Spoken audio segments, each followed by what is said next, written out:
Welcome to the TEMSEA Leadership Podcast. My name is Eric Claus. I'm your host. Lee Blair is behind the camera producing. He hates when I do that, but I'm doing it anyway. And we have an unbelievable guest with us today, and we're going to have an amazing conversation. Miss Briana Browne.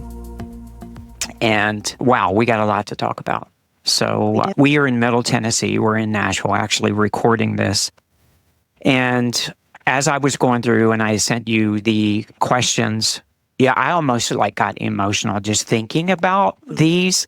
So for those that are listening, this is going to be a heavy topic. We don't know where it's going to go, but I feel like we have a responsibility to bring to light this topic of suicide. So there's a lot of ways that we could start this. And I wanted to read this because I had an opportunity to gather my thoughts and make sure that I gave the appropriate introduction. So there is a bridge in the Middle Tennessee area. And the research that I did and talking with you, there have been 43 people that have jumped from this bridge from all over the country. I'm assuming people have traveled. And 42 people have died from that. And you were the only survivor. This is true. It's heavy, Yeah. To talk to you is pretty amazing. I'm getting emotional already, just with the gravity of this.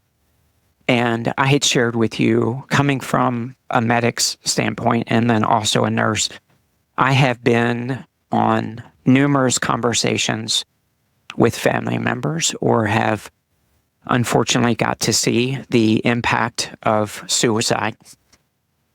And there's a lot going on with it in our country. It really is. And for you to be brave enough to be able to tell your story, I hope is shared all over the country because it is such a big deal. And I just feel like we need to jump in and we're going to get to the whole story. But if I remember correctly, you don't remember the incident. Correct. You remember the day before. Is that correct? Yeah. What is the last thing that you remember? And I want to get to your part about waking up in the hospital, but let me start with that. Okay. So you wake up in the hospital. What was that experience like? Did you have any idea that you have attempted suicide? I did. So I woke up in the hospital, and the first thing, my parents were sitting bedside, and the first thing I said to them was, "You must hate me now." And so you knew right away? I knew exactly what I had done. Okay, but you don't remember the incident. That's fascinating. Okay. And there's a lot of my time in the hospital that I don't remember as well. Okay. So you were, wow. So that was the first thing is you just, and what was their response? Their response was that they could never hate me and that they loved me and were here to support me no matter what. Okay. Yeah. So that maybe hour in the hospital when you're like, wow, just walk us through that first recollection of, oh my gosh, I'm at Vanderbilt, I'm in the trauma unit. So give us a snapshot of that. I think this is a blessing in a way, is that I don't remember a lot of my time in the hospital.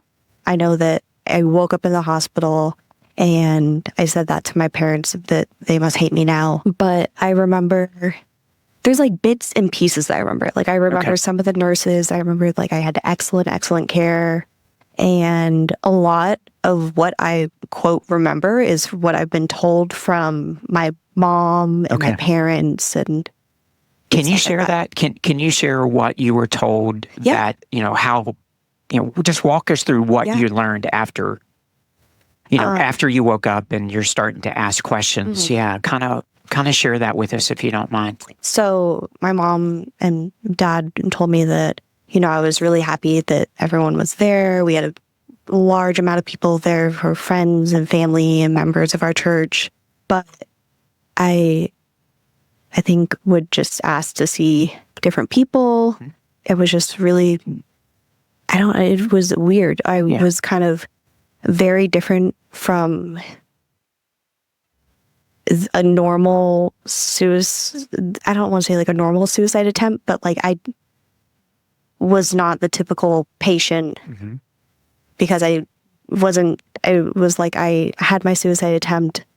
And then afterwards, I immediately was so happy to be alive and so happy to be here. Does that make sense? Yeah, it does. Yeah. Did you know you jumped off the bridge? Or did you think it was a... No, I knew that I had jumped off the bridge. Okay.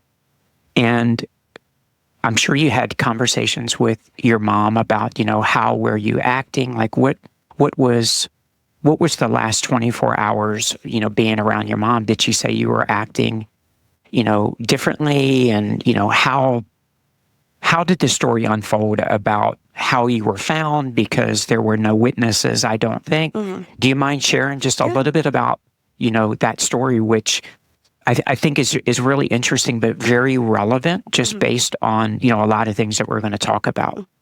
So I came home from my junior year of college and I was home for about 10 days and I was just like really sad and I would cry a lot and was just not my normal self. I was typically a very happy, bubbly person. And so for me to just be really like sleeping a lot and just not my normal self. And my mom said I was really quiet and just like there were a lot of signs that were just kind of like off. Right. And you don't remember any of that? I mean, I remember those days leading up to it. Okay. And it's weird. It's almost like there's a cutoff because the last thing I remember is at like lunchtime the day before. Okay. So you have a little less than 24 hours before. And I heard you guys present and your mom had shared a little bit at a conference and she's the one that discovered something was wrong. Is that correct? Can you share a little bit about when she realized that something was wrong and then she went to the bridge, to understand that correctly? Yeah. Tell us about, her process of as, a daughter and she knows something's wrong and just has this intuition that, you went to the bridge, and kind of share her recount of what happened. Yeah. So that morning, it was probably around 8:30 or so, I came downstairs and said, hey, I'm going to go get coffee. I'll be right back. And I looked a little rough. And my mom said, really? You're going to go out like that? And I'm like, yeah, it's fine. I'll be right back. Which was also not like me. Sure. And about 45 minutes later, I hadn't come back. And my mom said to my dad, like, hey, we need to call the police. Something's wrong. And she should be back by now. And I wasn't answering my phone or text messages. And so they called the police and they went to the places that I like to go. We used to live on like the north side of Franklin. Okay. And so they go to downtown Franklin and they go to this other area that I liked. And just kind of like, okay, maybe she's just, taking some time to herself and walking around or something like that. And then my mom decided to get in the car because someone had told them, hey, maybe you should go to the bridge because it's known for... It's the number one spot for suicide in Tennessee. Yeah. And I used to like to go to the bridge. It's very pretty. It's very serene. You can see for miles. And I used to take friends from out of town there and say, oh, look how pretty, and it wasn't that far from our house. And so my mom sat at the entrance to our neighborhood and said, I can turn left and go back to downtown Franklin, or I can turn right and that'll take me to the bridge. And she kind of just sat there and asked God, like, hey, what do I do? And she had that gut feeling that she needed to turn right and go to the bridge. And she found my car. At the bridge. At the bridge. I was parked. There's a sign at each end of the bridge that's for the suicide hotline number. Okay. My car was parked right in front of the sign. And there was a police officer that was out there and said, okay, we're going to find her. And my mom just ran up and down the bridge. She was trying to find me. And oh my gosh. Yeah. Like as a parent, I can't even imagine what your mom went through and actually still goes through. And just thinking about that, certain things you can't erase. Yeah. So they found you and you were in critical condition. What injuries did you have? Basically everything from the waist up. Okay. So cracked my pelvis. I fractured every vertebrae except for C6, both shoulder blades, my left lower arm, my right upper arm.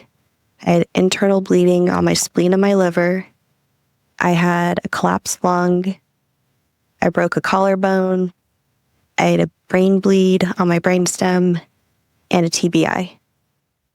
So, wow. Injuries that are, some would argue, not compatible with life. No. Right? Yeah. It's a miracle. Yeah. I don't know how else to describe it. Sure. Well, I agree. And for people listening, there's a lot that happened. And why publicly talk about this? Because I would think it would just be easier to put it in its place. And you have a new life now. You have new opportunities. Why live in the past? Why bring it up? Why talk publicly? I think if we don't talk publicly about it, about suicide, I don't think we can move forward as a society with it. And it is a subject that's still taboo. It has gotten a little bit better, but I think there's a long way for it to go still. And I think a lot of people can relate to my story. Yeah, I think they can. And for people hearing this, with Lee, here in the room, for those that are not aware, we were partners for many years, on the ambulance, and we did rescue work as well. And we have lost several friends to suicide over the years, and it's painful to talk about. It's painful to think about. But I'm glad you're doing this, and you were here for a reason. I know you know that. Absolutely, yeah. Is faith a big part of your journey now? Yeah. Yeah, I don't think there's a logical way to explain as to why I'm here. The trees, they broke my fall on the way down, but I like to think of, I've told you before, I'm very visual with how I kind of understand things. I imagine this big hand of God just goes and picks me up and it says, nope, not today, good try. And how many people your story has impacted is a big deal. It's huge. How far was the fall? Did you ever learn that? I know it was over 100 feet. Okay. So the bridge in total is 155 feet. Okay. But I was on the side, there was a hill. Gotcha. Okay. So mental health is a big deal today for people in medicine, people out of medicine, our children. It's something that is getting a lot of attention. And let me ask you, what year was this? 2016. Okay. So it'll be 9 years in May. Okay. What are some of the things now that you have learned that you have to do to stay mentally healthy? Just to, with the challenges of life, they're challenges, right? Every aspect. We got, you name it, we're having to deal with it in this society. This is true. What are some of the things you do to stay healthy today? I go to therapy. I have been in therapy consistently since my attempt, and that has really helped. And I've been with several different therapists throughout the years just because of different reasons. But that has been really consistent. Even if I think I'm doing well and say, maybe I don't need it, but just having that as something that I know that it's okay, it's going to be every other week, and just someone to check in with and know that they're there to support you has been really helpful.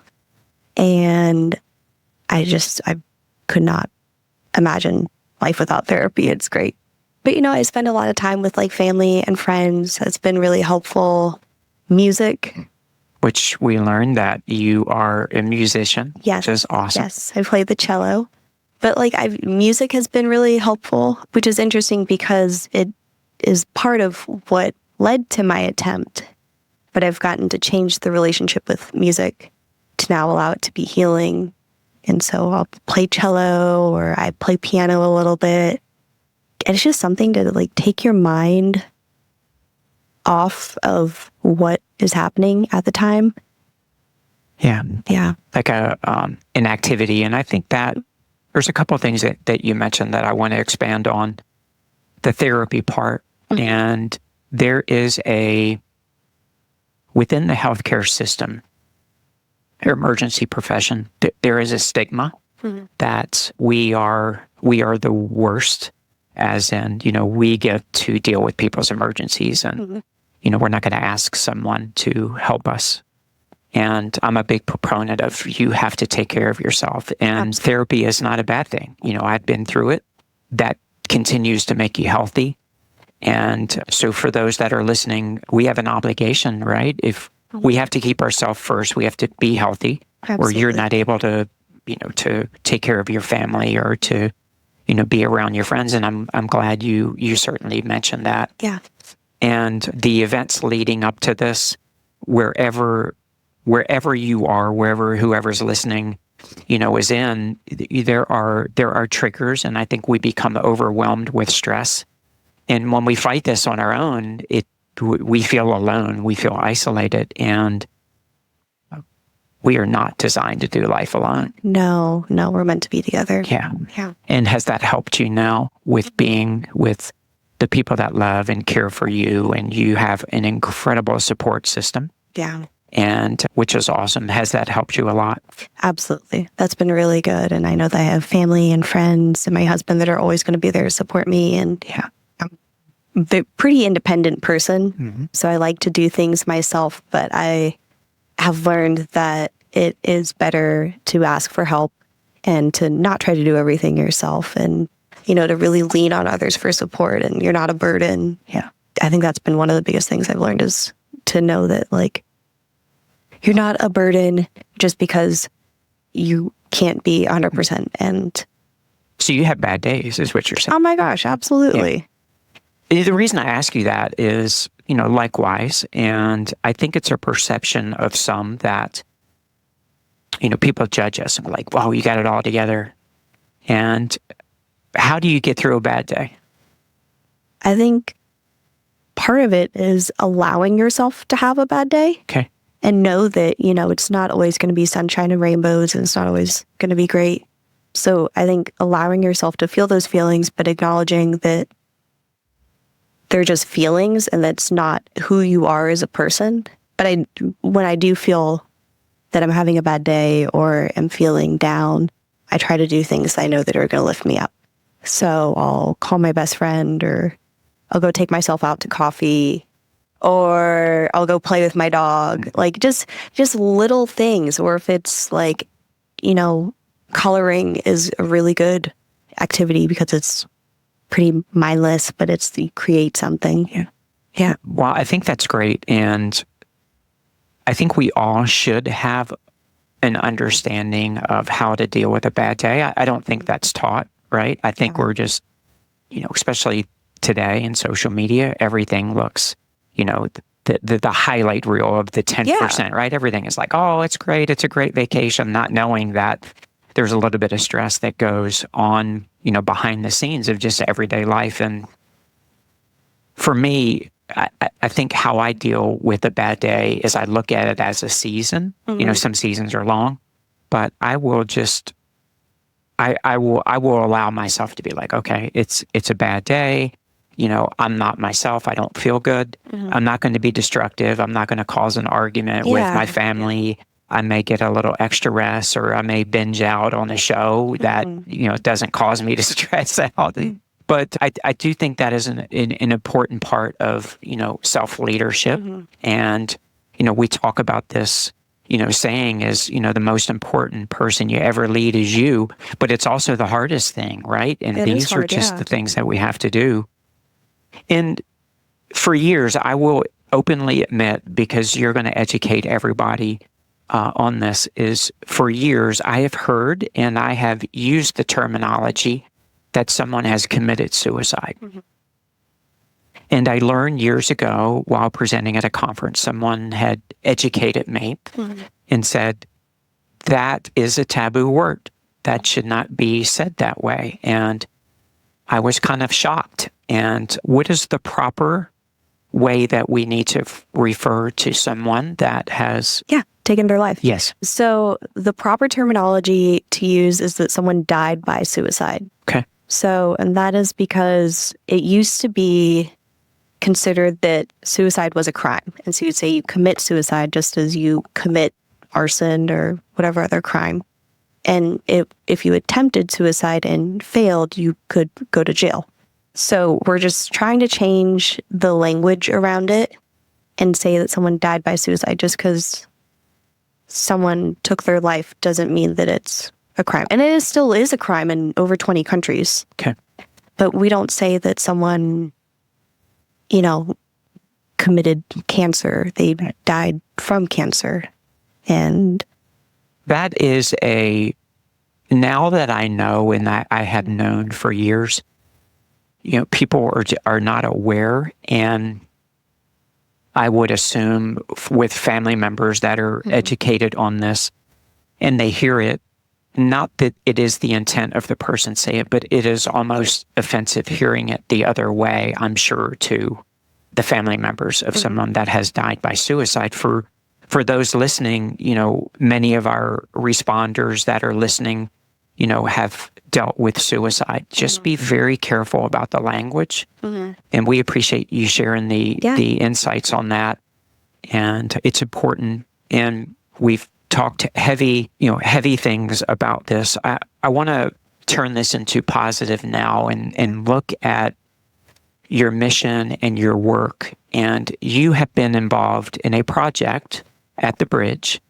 And correct me if I'm wrong, it has prevented any other suicides from the bridge. It has. That deserves a pause and reflection of how significant, like if you're wondering your purpose, I'm sure you're aware. We don't know all of your purpose because there's a lot more that you're going to do, I know. That is so significant. Please share with us what you have been involved in and how have you been able to prevent other people that have died by suicide. So the Natchez Trace Bridge Barrier Coalition was started in 2017 by a lady named Trish Morello.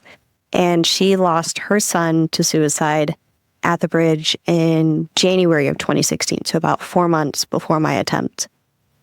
And she is just a really amazing woman. And she started this coalition, and her and I got connected. And I said, hey, how can I help? How can we make this better? Because the barrier of the bridge used to be around 30 to 36 inches tall. It was never meant to be a pedestrian bridge, but because of the views and the landscape, it became a popular destination. So she started this coalition, and I, was like, how can I help? How can I get involved? And it was a lot of red tape and a lot of steps along the way. And we had little victories along the way. So we have a call box at the bridge now that'll take you to the suicide hotline number, 988. And that is a really good resource to have. And they gave us that first. And I was like, okay, this is great. This is something. But this isn't going to make a barrier. And then they said, okay, we'll do a temporary barrier. And it was still, time was dragging on and dragging on. And we got a temporary barrier in 2022. And since then, there have been no completed suicides at the bridge. That is amazing. It's amazing. I cried when I heard that. Yeah. And it's temporary. Temporary. I'm assuming anytime you hear temporary, there's going to be a permanent solution to this. Is that right? Yep. So we're going to have a permanent barrier. It's supposed to begin construction in 2026, I think in late spring is what I was told. So we've got about a year and a half. But for now, we've got chain link and barbed wire, and it's beautiful. And it's a really small chain link. That way you can't get your foot in there. And it was done very intentionally. That's amazing. Yeah. Do you go to the bridge now? I've been once. What was that like? Really, really emotional. I'm getting emotional just thinking about it. It's okay. So I went once. I was with my family, and we were filming this project. And they said, hey, we're going to go to the bridge. And it was like, okay. And so filmed all day, did all these interviews.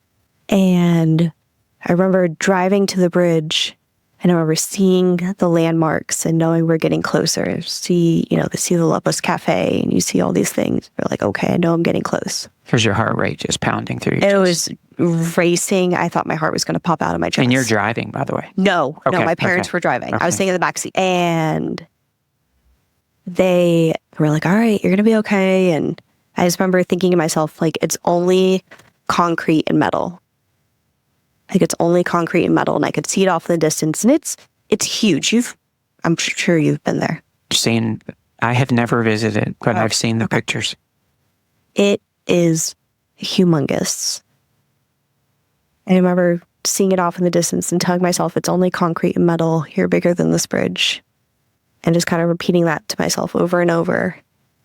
And we got really close to the bridge, and then there's police cars and traffic was stopped, and my heart sank because I was like, oh no, there's been someone at the bridge, and we're supposed to go to the bridge, and this is bad. And turns out they had traffic stopped. That way there wouldn't be traffic on the bridge while we were filming. Of course, the Rangers were there, and I got to hug and thank all of them. Oh my goodness. But just being up there and seeing the vastness of it, and it's so big. And seeing it, I'm assuming after you know what happened, like, although you don't remember it. Yeah. I'm sure your mind's telling you a story of where was I? Like, Well, and I think about my mom. I think about my mom running up and down the bridge and looking for me. And even though I don't remember, all my family and my loved ones remember. So my two best friends were there. My parents were there. And their experience is very different from mine. And so for me, I'm like, wow, we're here and we're changing the narrative on this and making this a good memory instead. And for them, it's reliving a nightmare, but hopefully is changing the narrative on it and turning it into a good memory as well. But it was very emotional. Yeah. I'm sure in some way, it probably was good for you to face it. Like you had to face it. Just to get through that, to be like, acknowledge, yes, this is reality. It happened here. You've dealt with it, and you can move on and put your effort towards preventing, the events. You are, if I remember correctly, you are now part of the Trauma Survivors Network. I am. Partnering with Vanderbilt University. Tell us about that. It's fascinating.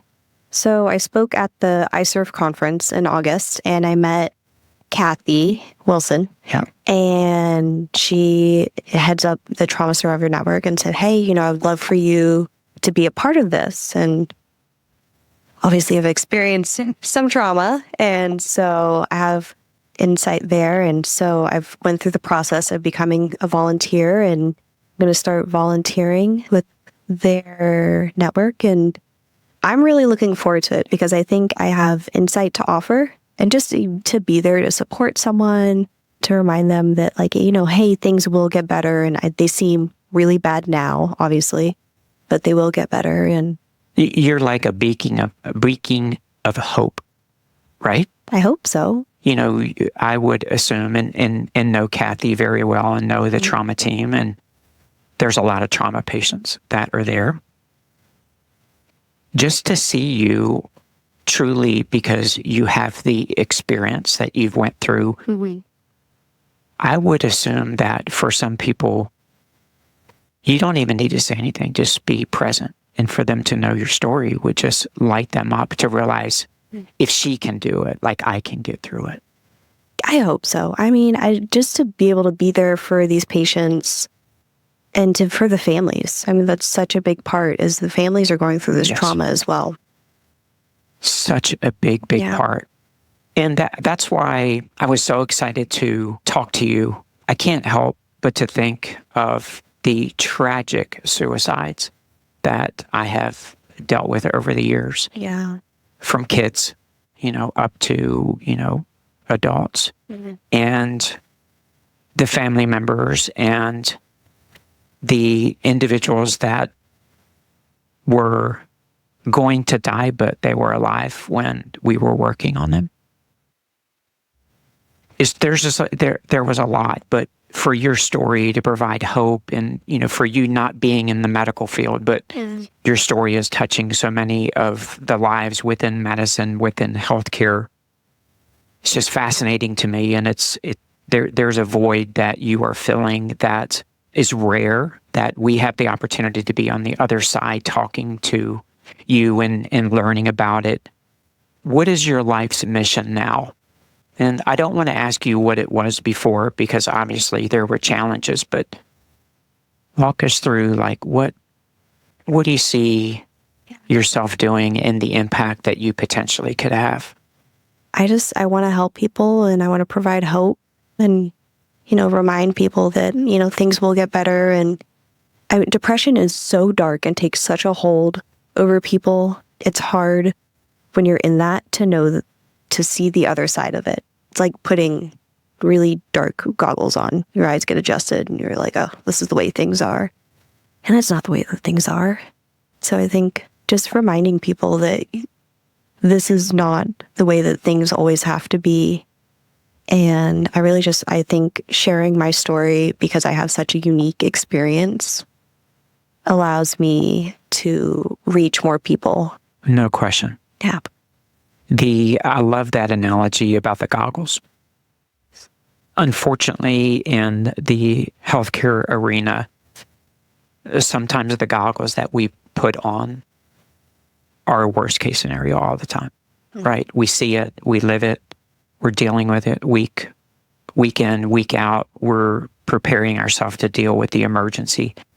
And that's been a challenge for many of us that have been doing this a long time, where on the not so funny, but the reality of, we're so hyper protective of our families because we've seen the worst case scenario in every situation. Yeah. But that is not a healthy way to live. No. It's not. And taking the goggles off, as you mentioned, is a very intentional action. It really is. It's hard to do. It's very hard to do. Yeah.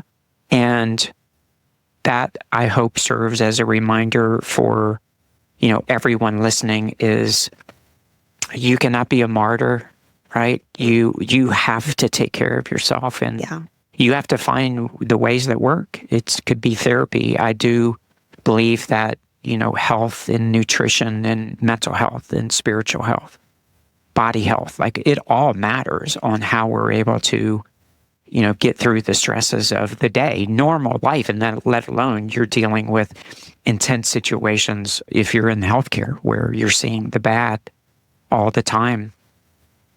Are there any words of encouragement that you could share with someone that's listening to this that is really questioning taking their own life? What would you say to them? I would tell them that, this isn't forever.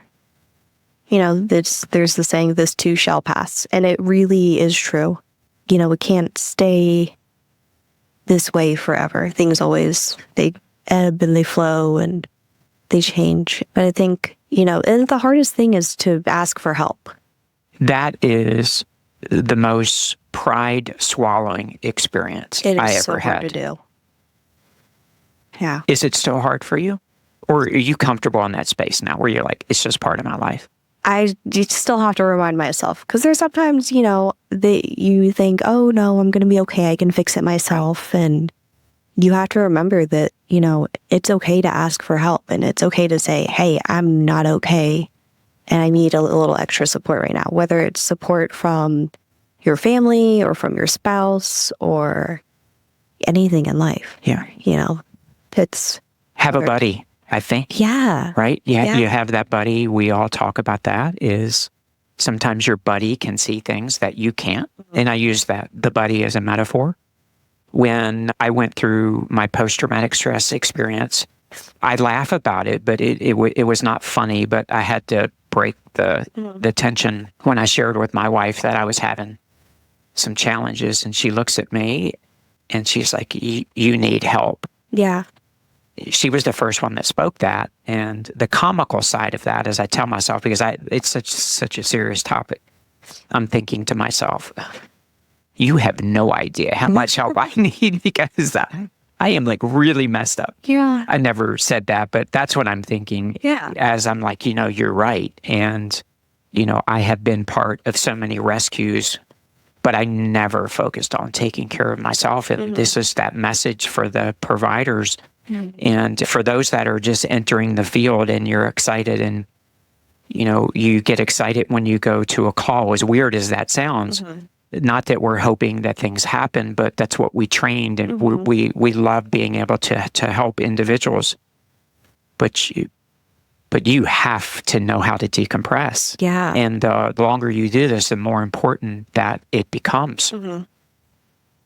And it's just fascinating to hear that, you're not in the middle of healthcare, you don't work in this field, but the similarities of the challenges that we've dealt with, we're still human beings. Yeah.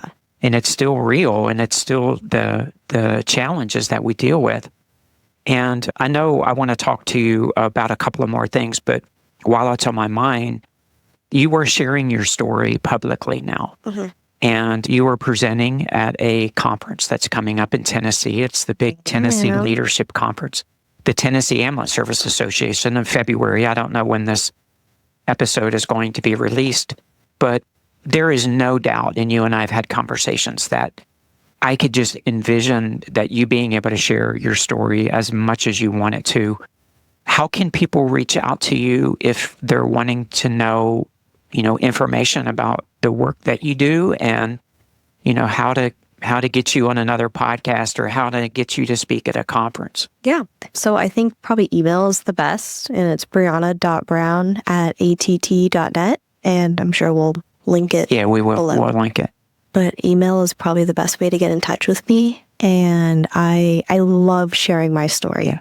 It's really empowering for me, and we were talking about this earlier, but it's not scary for me, which is interesting because there's so much before where I had so much performance anxiety with music and getting up on stage in front of people and being there and performing was terrifying. And I would have all of the symptoms. I'd have sweaty palms and my heart would race and everything.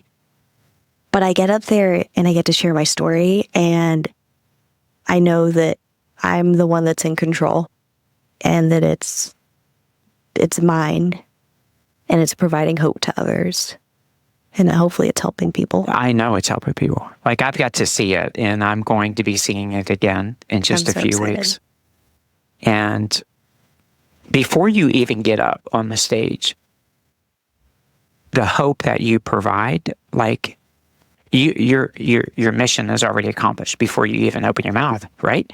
Because you go up and you're like, wow, like, you are brave enough to be able to share it. And I understand completely how you can say that, it is something that, more or less energizes you to get up and to be able to connect with people and to give them hope. And no matter what audience you're speaking to, someone in that room has been impacted with a family member or somebody very close to them. And I'll never forget, I was speaking at a conference out west, and I was sharing my story. And this lady had came up to me and she said, "Hey, I enjoyed your presentation." And she says, "I wish my husband was here to see it." I was like, "Well, maybe, I'll get to come back in the future." And she said, "He's not here. He died by suicide." And I thought, that's probably why I did and shared the story. Yeah. Right? To be able to help someone. Yeah. My story is similar. It wasn't an attempt, but I was at that point, and I had a spiritual intervention. Certainly, I have incredibly strong faith and know that I was put here for a reason.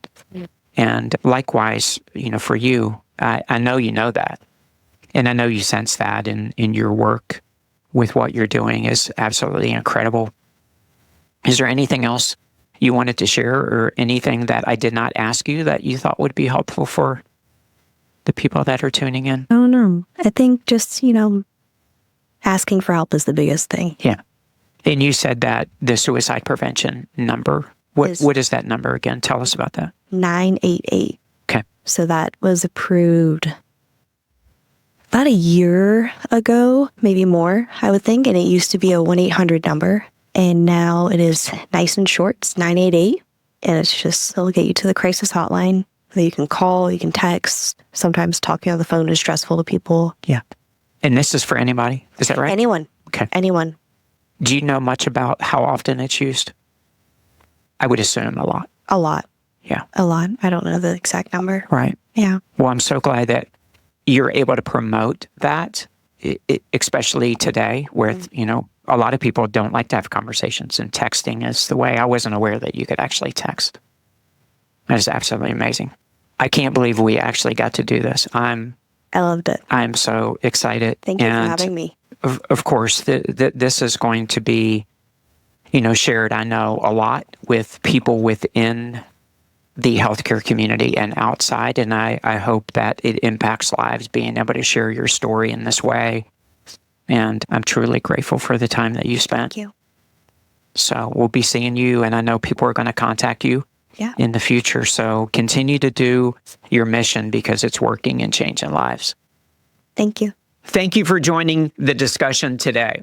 Check us out on all platforms, YouTube, Spotify, and Apple. Also subscribe and follow us. We value your feedback. Please leave us a comment or ask a question. As this journey continues, remember, the most important person that you will ever lead is you. Thank you for joining us today.